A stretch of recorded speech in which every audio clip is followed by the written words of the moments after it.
একজন দরিদ্র কৃষক ছিলেন, যিনি তার ক্ষুদ্র জমিতে ফসল ফলিয়ে সংসার চালাতেন।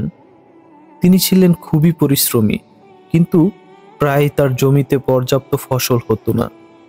একবার দীর্ঘ খরার কারণে তার জমির ফসল পুরোপুরি নষ্ট হয়ে যায়।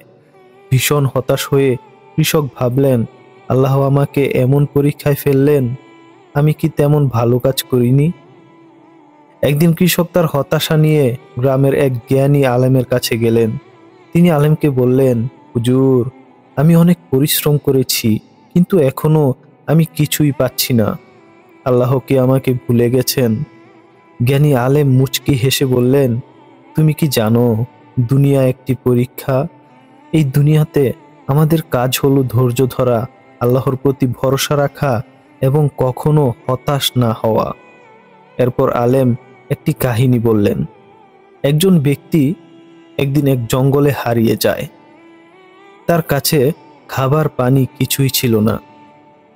তিনি এক গাছের নিচে বসে আল্লাহর কাছে প্রার্থনা করলেন, হে আল্লাহ, আমাকে সাহায্য করুন।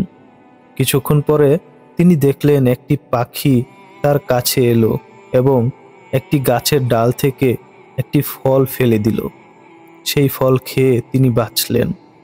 পরের দিন তিনি একই প্রার্থনা করলেন, কিন্তু এইবার পাখিটি কোনো ফল আনলো না। তিনি হতাশ হয়ে ভাবলেন, আল্লাহ আজ আমার কথা শুনলেন না। কিন্তু কিছুক্ষণ পর তিনি দেখলেন একটি পথচারীর দল এসে তাকে উদ্ধার করলো। আলেম বললেন, তুমি কি দেখলে, মানুষ যখন আল্লাহর উপর ভরসা রাখে তখন আল্লাহ তাকে সঠিক সময়ে সঠিকভাবে সাহায্য করেন। আমাদের উচিত আল্লাহর পরিকল্পনায় বিশ্বাস রাখা। হতাশা মানুষের স্বাভাবিক অনুভূতি, কিন্তু ইসলাম আমাদের শেখায় আল্লাহর প্রতি বিশ্বাস ও ধৈর্য ধরে রাখলে তিনি সব সময় সমস্যার সমাধান দেয়।